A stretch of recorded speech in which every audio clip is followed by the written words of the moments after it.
6. I apologize. I needed the money. It is not, but thank you, everybody. Welcome to another conversation. I know Justin and I have left you guys hanging. I got a promotion at work, so my schedule has been all over the place, but I'm glad that we're coming back with a fun interview. Tim is here to talk about his new film that he has coming out. But first, before we get into the new film and learning more about you, I have to ask about your experience working on Killjoy. It's me, it's him, it's Tim. I'm so glad to be on your podcast. Good times. I started off with Full Moon back in the day, and I was actually, my first full moon movie was Zombies versus Strippers. Nice. And I'll give you a hint. I wasn't a stripper. So then I moved on to I was this white-faced clown in one of the Killjoy movies. Killjoy Goes to Hell, and I did such a good job. The director increased my role and had me come back for Killjoy Psycho Circus, where I was one of the leads. That's awesome. I have not seen Killjoy's Carnage of Caravan. I need to find out where that's at and check it out. But no, that's awesome. Those movies are, I would say, down. They are a guilty pleasure of mine. I love those films. And I am so glad you're here. But tell us, how did you get into acting and producing? I wasn't made out for a real job. That's for damn sure. I moved to Hollywood in 2005. I was fascinated with stand-up comedy, and I had worked in pro wrestling for years in Pennsylvania. I ran a developmental territory, and I worked with the WWE on promotion when they did live events in Erie or Pittsburgh. So I came from a background of wrestling and entertainment, and I had studied it in college. So I sold a screenplay, got into stand-up, and pretty early on, I learned that I don't want to be one of the guys on the bench waiting for the coach to let me get in. I'd rather be the coach. And so that is good for business, good for a career, bad for some of the social politics. Sure. Like, for example, as a stand-up comic, artistically, comedians want to kick around open mics for 6 years, developing your craft. And then you earn the spot of these, a feature position or a headlining. No. I understood early on it's called show business. So I went straight to the managers of the Improv in Ontario, California, and I said, I can fill your place. I can fill all the seats and sell food and drinks. And they said, son, you're a headliner. And so I learned as I was touring, and that pissed off a lot of comedians. And that's sort of been my career ever since. I've learned that the writer, the producer, that's where the real power is. And I like to micromanage and make sure that everything is what I really want to represent artistically. And so early on, I shot straight up from stand-up comedian in 2007 to selling my first TV show to the Country Music Channel in 2010. And that's a very short period of time. Yeah. And that's just how I roll, boys. I could tell by the energy that you have that you were a stand-up comedian, like almost from the beginning. Like you didn't even have to tell me that you were a stand-up. I kind of picked up on that. That's fantastic. Stand-up comedy is my favorite art form. I think it's one of the toughest art forms. Sure. And so what was it like? I'm sorry, Jason. It's very misunderstood because on the surface, people tend to look at the life of the party and they think that should be a stand-up comic. They'll go up to Chuck at the barbecue and say, "Oh, Chuck's got the best stories. You should be a comedian." But they don't know. And from what I saw on the other YouTube, we can curse on this. Is that right? Yeah. Go ahead. So he doesn't know shit because this guy who's funny at the barbecue with his friends would freeze up when you put a spotlight on him in front of 200 strangers on a Friday night when he's got a second show to do, 3 shows Saturday, 1 show Sunday, then get on the road because you got another town next week. He couldn't do it. The person who's a stand-up comic is the weirdo in the corner, not saying anything, but thinking crazy thoughts. Because that's our social outlet on stage in the spotlight. We're the people who clam up at the social settings because that's where a comedian shines. Probably a prime example of like Bill Burr. I think he would be like just so antisocial, but he's great. He's a great comedian, right? Stand-up wise. Great. Wonderful. Yeah, wonderful. Yeah. There was a woman who did a report about Brian Regan, and she went to his comedy show, and she was writing about how hilarious he was on stage. The show was funny. And then she put in the review afterwards. She was in the green room, and she's like, he wasn't funny at all off the stage. And Brian went off on his podcast. Like, are you out of your mind? That's a job. I got paid to do it. I had reworked the setups, the punches, the callbacks, the tags. Yeah. That's a science. In the real world, I'm just a person. Yeah. Yeah. So kind of talk to us about the Nudels of Nudeland. I watched the trailer. Holy cow, that thing is wild. I'm excited to hear about it. Oh, for sure. Did you guys get links to the actual movie? I would love. I have the movie. I have the behind the scenes and deleted scenes, and we have interviews with the cast. I can send you guys all that if you want to check it all out. Yeah, absolutely. 100%. We'd love to check it out. Yeah. But since you've just seen the trailer, yeah, basically, I'm a nudist. I was even born naked, so that's not a gimmick. Same. Like, I've always been a nudist, and as soon as I heard about it, I was like, of course, it just makes sense. What the F? And so when I was in college, I posed nude for art classes, went to my first resort, and I've always been a nudist. And one of the annoyances for real nudists is that there isn't content for us. Somebody will say that they did a nudist comedy, and when you watch it, it's exploitative. It's titties on jumping, jumping up and down. And then, or they'll say it's a nudist film, but then the context is overly sexual and people will be hooking up or whatever. I wanted to make a nudist comedy that is silly, ridiculous, outrageous, but on the nudist side, does what it says it does. The people who are cast in my movie are nudists. You could run into our lead, Juliana, on a nude beach in California. She's not an actress playing a nudist. She's a nudist. And the whole cast are nudists. There's even people who represent nude clubs and resorts and beaches and bike rides. And what it does is it opens up the world of nudism to show people who may not know anything about it, just what it's like, who these people are, what the environment is like. And that was important to me. So is it silly? Is it ridiculous? Is it indie? Absolutely. But it is authentic and true in the depiction of what nudism is like. So, yeah, I texted Justin after I watched the trailer, and I'm like, fascinating, because it's a nudist trailer, and there's no nudity in the trailer. Well, that was for getting it out. No, there. I get it. Promotion. I still like that element of the trailer. I really enjoyed that. I thought that was fun. But we're full on nude in the movie. If you guys go to thenudels.com, you can see screenshots from us. Because that was an annoyance. There was a nudist movie that came out where they claimed they were nudists, but they were holding like clipboards in front of their junk, stuff like that. And it's not necessary. If you're a nudist movie, then it shouldn't be a big deal. So relax. Yeah. Have you ever done stand-up nude? Extremely. I put together a nude stand-up comedy tour in Southern California. We did it for years. I actually got signed to a holding deal from Showtime to do a TV show. So that's awesome. Yeah, man, back in 2012, I did my first. We did private resorts, we did private theaters, we did Cal Arts. We even did 2 shows at the Hollywood Improv, fully nude, and the audience is nude. Usually when I do my shows, it is mandatory that the audience gets naked as well, because I don't want the people on stage to be the butt of the jokes. I want it to be more like Rocky Horror Picture Show. If you come, you're one of us. Sure. That makes sense. Are there a lot of communities across the United States? I'm very ignorant in terms of is it all over the place? So all over the place. The Anner Association for Nude Recreation. This is an outline on just a few of the clubs and organizations. But it goes on and on and on. Yeah, and plenty of stops. Huge subculture. There are entire cruise ships. There are events. There's Bear to Breakers in a couple of weeks here in San Francisco, where people run naked through the city. The World Naked Bike Ride is in all the major cities, where hundreds of just last year in LA, it was over 600 people naked on bicycles going through town, totally legal, totally okay. And it's everywhere, but it tends to be a thing that is so stigmatized that a lot of people are very hush-hush about it. And I think it's going to help when you realize that it's not those weirdos, but it's Uncle Ted and the mailman and your neighbor. And it's just doesn't hurt anybody to just get naked and get out of the swimming pool without wet clothes hanging on you and enjoy the sun and just live life. Sure. We're here for a very short period of time, Jason, Justin. In 100 years, we'll all be dead, brothers. So, live it up. I hear you. I hope to make it to 100 years. So was the whole movie filmed on a nudist community, or did you have to get special all okay?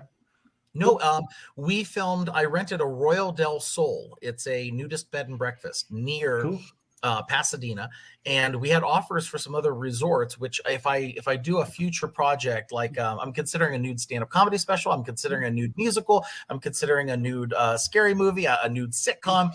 There are different places we could shoot at, sound stages or resorts, but for this one, it was at Arroyo del Sol. It's part of the Clothing Optional Home Network, which is again all over the United States.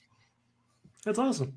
I love the poster. It says costumes provided by God. That's fantastic. Yes. That is good. That's good. Actually, I don't think being nude is that big of a deal. I don't know if I could be nude around a bunch of people. I've never tried it. I think I'd try it, maybe. Good. Well, where are you in LA? Are you in LA? No, we're Ohio. in Columbus, Ohio. I grew up in Pennsylvania. Oh, nice. Oh, did you? Yeah. Well, I was going to say we have a screening for the movie in LA in a few weeks. I would have invited you both to come. We have a clothing optional day and a fully nude day. So I appreciate the offer either way. That's nice. yeah. But yeah, I was between Pittsburgh and Erie. The first nudist resort I went to was in Darlington, Pennsylvania. It was called Whitethorn Lodge. That's awesome. That is awesome. I got to ask you, because you're on the Three Geeks podcast, do you have any like movies or TV shows that you geek out about? Or anything in general that you get like super excited about besides, being a nudist?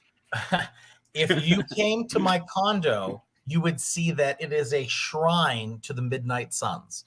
I am a huge Ghost Rider, Morbius the Living Vampire, Darkhold, and then going into horror and comics, Hellblazer, Hellstorm, a little bit of Doctor Strange, but when it becomes too mainstream, I kind of pull out. But I'm a huge fan of anything on the darker side of comics and film. I've worked with Clive Barker, and so I'm a big Hellraiser fan. And yeah, if you came into my place, literally, I have like movie memorabilia and props and, posters and rare figures still in boxes and busts and all kinds of stuff all around me. So are you a big Spawn guy? I was pushing on a different podcast how I want to see a Spawn remake, a new Spawn movie. That would be nice. That would be nice. I appreciate Spawn. I like Spawn. And the artwork by McFarlane is just fantastic. So, but Spawn kind of falls into the Hellboy camp for me, where I haven't spent a lot of time researching it. Sometimes I like something from afar, and then I start to get into it, and it's like Dread. Dread, I think the movie with Urban, the second one. Come on, it should be understood. The second one was just gold. It's cinematic gold. It's so freaking good that I wanted to get into the comics, but the comics just don't grab me, Sure. And then the Savage Dragon. I love the idea of the Savage Dragon. I love a lot of the complex, from afar. But when I get into the books, I like sex as much as the next guy, but that guy's a little to do there, man. Dripping vaginas and stuff. I'm like, sir, you need to relax. Are you excited about Doctor Strange 2 with Sam Raimi coming in with the more horror aspect of it? Yeah, I am, and plus I'm hoping that I've heard a lot of rumors about Ghost Rider making an appearance. So there's rumors surrounding this movie like so hard. I hope half are true. I know that Bruce Campbell's playing a variant of Doctor Strange. Really? Yeah, he released a photo on his Twitter. That I'm excited about because I love Bruce Campbell. Wow, that's I hadn't heard that. That sounds. Did you cool. see Morbius? No, because we all know what's going to happen. Not good. And so it's kind of hard to, because the thing is, I am a huge fan of the Len Kaminsky run, circa 93. I like that issue of Morbius. I have, talk about Geeks podcast. I have it, sort of that's awesome. framed because I am a huge fan of that, and nothing. Nothing's going to do it justice. It's going to be rough. It's going to be rough goings. But I have to see it at some point. I'm just a little scared. Yeah, Marvel produced by Sony is like going for a Coke and getting a Kroger brand Coke. Yeah, it's not the same. But I don't just drink the. I'm sorry. I like to be argumentative. That's my favorite kind of nerd with all this stuff. Like nothing lives up to my. When it comes to Marvel, I don't drink the Kool-Aid. I don't love everything they do. I think there's a lot of issues with Marvel films that nobody talks about. They just let it slip through the cracks. May I share? I love hot takes. Let's do it. Come on. Marvel is a slut shamer, and I will give you 2 examples. Iron Man 1. Tony picks up a girl, brings her back, bangs her. What does Pepper do? Shame the hell out of her. Yeah. You need to take out the garbage. Oh, she's garbage and trash. I believe they were two consenting adults who chose to have sex. I don't think she's trash that needs to be thrown out. And then Guardians of the Galaxy, when Quill opens the movie and then he's flying away and that little blue girl pops up and he's like, I didn't even realize you were still here because I'm a cool guy who has sex with stupid aliens and why are you here, whore? And that is not cool. And I'm the only one who seems to recognize that. I mean, it's a fair point. I never even thought about it until you brought it up. Never looked at it through that lens. Yeah, it's a good I'd lens. like to see Captain Marvel bang some dude and forget he's there. He might be able to. Might happen soon. That's what I want to see. So anyway, and then there's other things too. But like, so Marvel, I love Marvel a lot. When they get it right, it's damn good. But not everything they do is perfect. What'd you guys think of the Shang-Chi? I really liked it. I liked it a lot because I don't know the comic books as well as the rest of my friends do. So when the Iron Man 3 twist happened, I loved it. I thought it was hilarious. And then the fact that Trevor got carried on into Shang-Chi, I love that movie, everything about it. I like it much better than I liked the Eternals. The Eternals did nothing for me. Outside of, I liked, I think his name was the Black Knight? He was a cool to sprinkle in there, but I wasn't a big fan of the Eternals. I heard he had that cameo with Blade. I guess. Well, I think it's just a phone call at the end. Sorry for spoilers, but I'm the guy who still sits in the theater at the end of a Marvel movie, and I see people leaving, and I have to be the one. Hey, there's more movie. Yes, there's still more scenes, and it's like I can't believe people still don't know. Yeah, it's been a decade now, folks. We got to figure this out. Yeah. Did you enjoy Shang-Chi? No, I thought it was all over the map. I thought the storytelling kept changing. Like, what kind of movie is this? Like, in the end, you got dragons fighting. What movie is this? Like, and I went to see it with Mark Savage, who's a director of like 14 features, and he and I together was just like, what is the tone? What is the tone of this movie? It keeps changing. It's trying to please too many masters. So the tone is Trevor. I think that's why I like that movie so much, is because Marvel is known for owning their mistakes. Like DC will just throw their mistake in the trash and then reboot their entire universe. But Marvel will bring that mistake back later and try to redeem it. We heard about Trevor for a month after that, Tim. The interesting thing, though, but DC movies, the animated movies are great, right? Great. The DC animation is so much better. That's what I don't understand. And we've talked about this before on some of the other podcasts, but it's just like, how do you not just grab one of the people that are doing those animated films and just say, hey, you're going to do this with real people now? Like, just go figure out a story and tell it on this big screen with actual humans. You know what I mean? Like, as a John Constantine fan, I was geeking out about the Guillermo del Toro Justice League Dark. I mean, I wanted to see Dead Man. Been so good. I want to see more Swamp Thing in films. Like, they had that TV show that I heard was really good, but they canceled it after 2 episodes, and I never watched it because I'm like, way to go, DC. Like, this show has great reviews, and instead of letting it play out its season and then canceling it, you canceled it after 2 episodes. This is ridiculous. Yeah, I completely agree.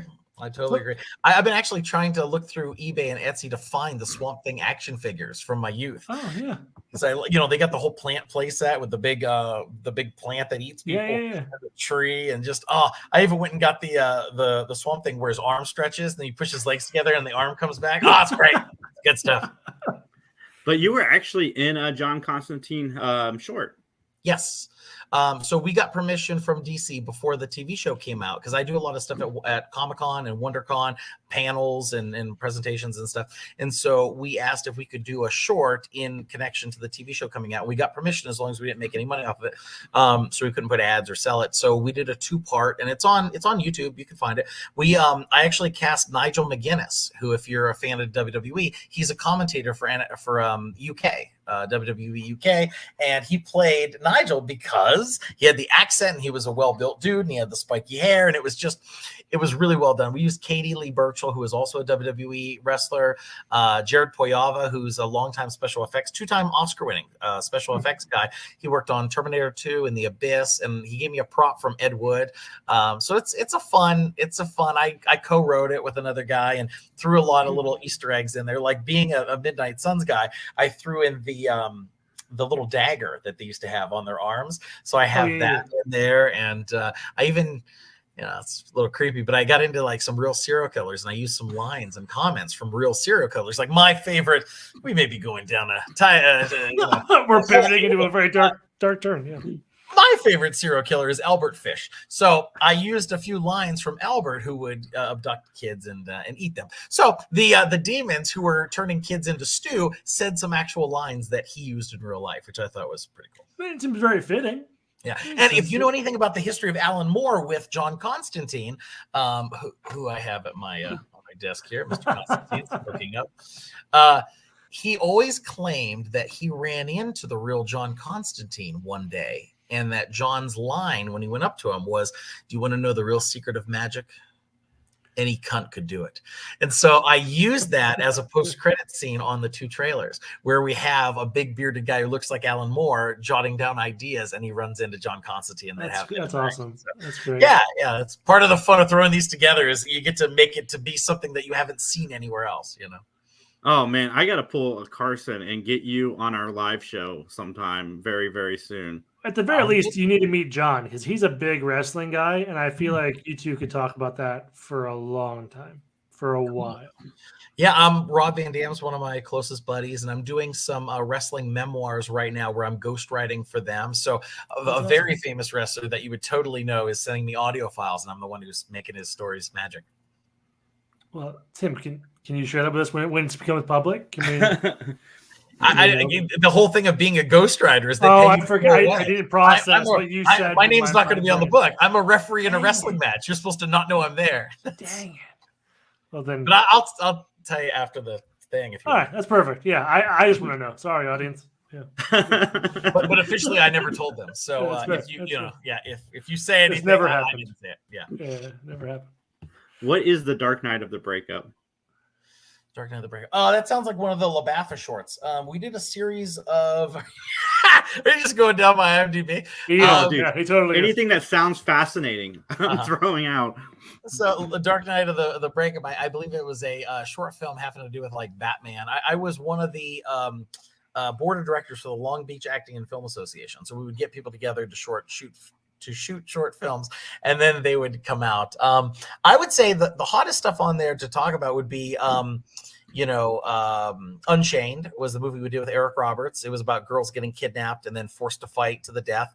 Nudels of Nudeland, of course, just came out a few weeks ago. It's available on the website because I haven't sold it to an aggregator yet. I want to try to collect as much monies as I can before I give it to somebody else, and then he lies to me that no one's buying it.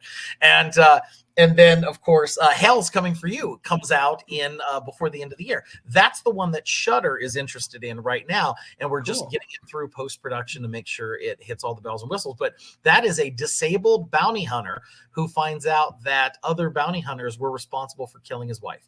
And it's very Tarantino-esque. It has over-the-top characters, ridiculous violence, a little bit of humor, a little bit of heart. But basically, it's this old dude who's trying to settle down after a rough life. I mean, the movie even opens up with his whole family getting gunned down from an amphicar. There's stunts. Like an amphicar is part car, part boat. So it's a car that is a boat. And so we have that in the movie. And he shoots up the whole family and leaves the kid with his spine shot and damaged, and then he ends up being in a motorized scooter, and everyone would say, you're in a scooter, you can't do anything. Well, he became a bounty hunter, and he became the best bounty hunter out there.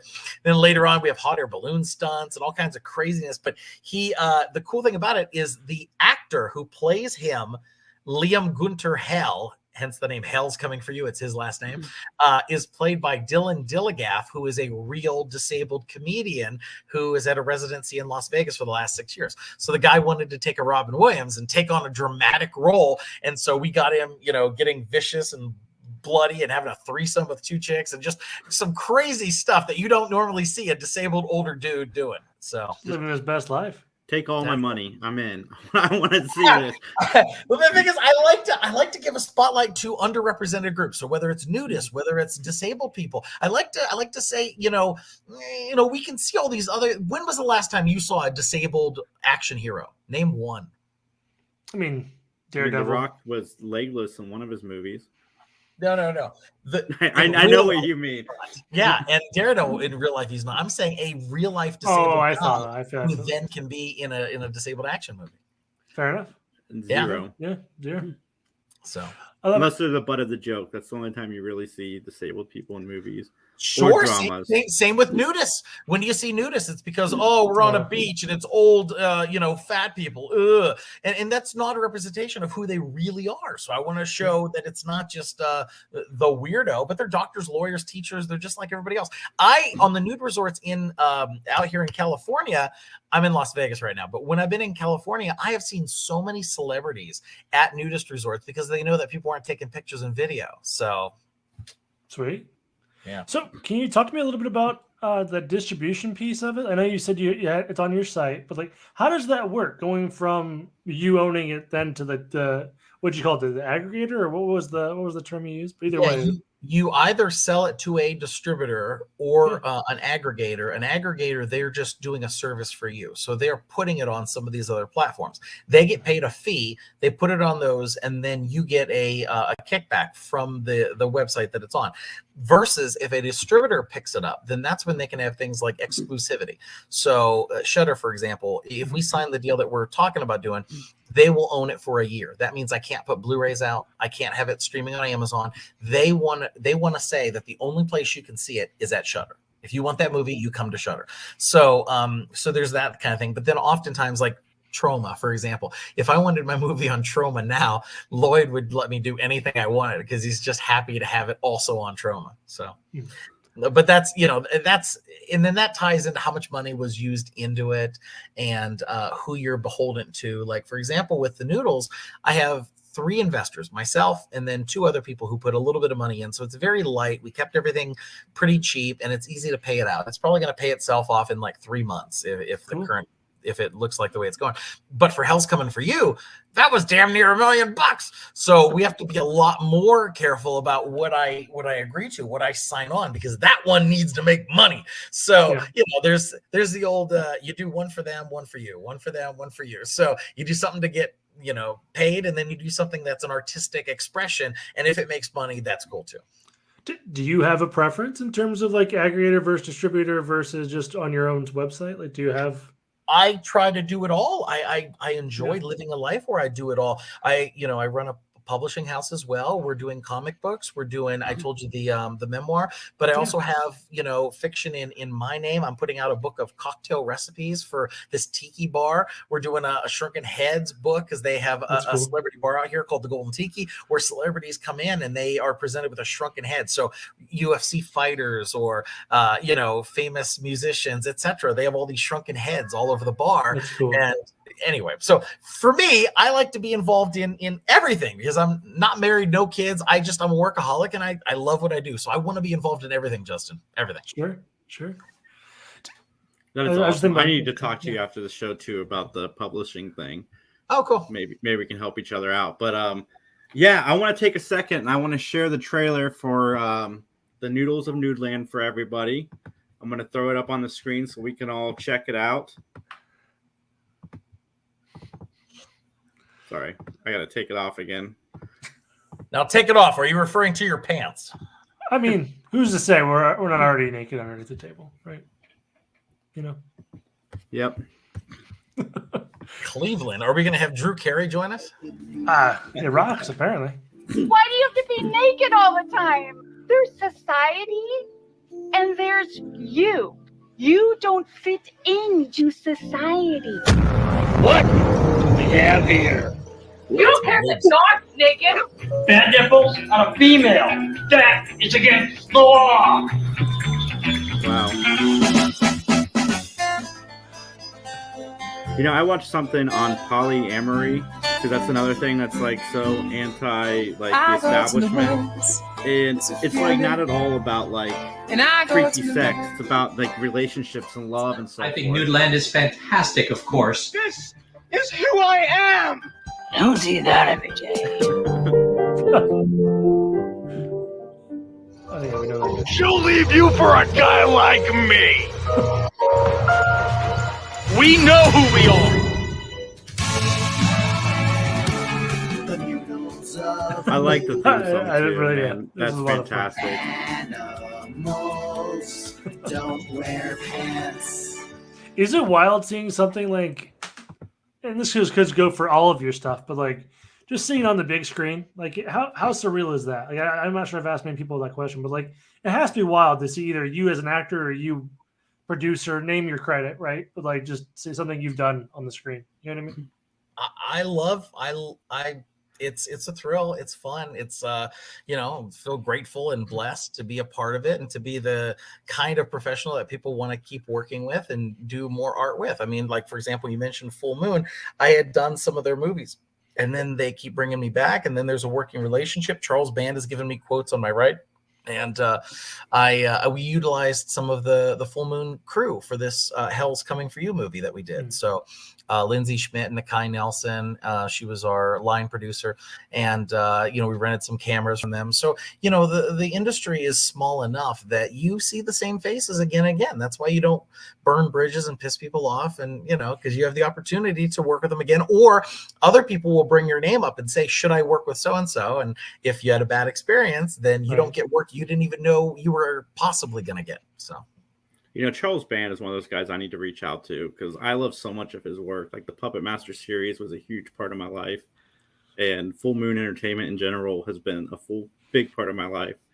And this is fun doing these interviews and so forth, because we never would have thought to interview Tim Chizmar until he was sent to us. And I'm glad that you were sent to us, because Justin and I have had a string of not great interviews, and you have officially broken that. Like, it's fantastic, and I greatly appreciate it. How is it possible to not be a good interview if it's a product that you care about? Like, if we were doing this interview about horses, I wouldn't have much to talk about. But, this is stuff I love about. Who doesn't want to talk about comics and movies and projects and live shows and wrestling? And, dude, I could talk forever about this stuff.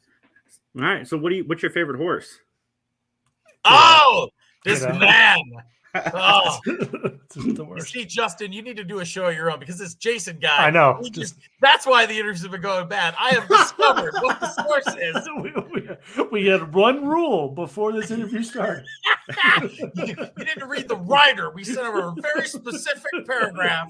No horses. Ponies were iffy. It's on the fence. Oh, terrible. Get out. Well, Tim, I want to thank you so much for coming on and talking to us. And I really, really, really want to get you on our live show, because I think you'd fit in with the guys so well, and just have a much longer conversation would be fantastic. Where can everybody find you online? It's next to my name, right? Yeah. TheNudels.com. It also NudistHumorist.com. And then I have my website, TimChizmar.com, which we're revamping and adding some more stuff to it. But I write for First Comics News. I have a column over there. They get 2 million readers per month, so it's a pretty big deal. And I'll be on a panel at Comic-Con coming up in July. So, if you're at Comic-Con in San Diego, come and say howdy do to me. And I hope everybody checks out the movie. Like I said about you guys, I'm happy to send you all the links so you can check it out and see for yourself what it's like. But don't be a stranger. Reach out, say hi, follow me on the on all the things. Follow me on Instagram, follow me on Facebook, follow me on Twitter. Just don't follow me home. All right, everybody. Thank you for tuning in. Check us out, 3 Geeks Podcast. We're live every Sunday at noon Eastern, and follow us at 3 Geeks Podcast. Have a great day.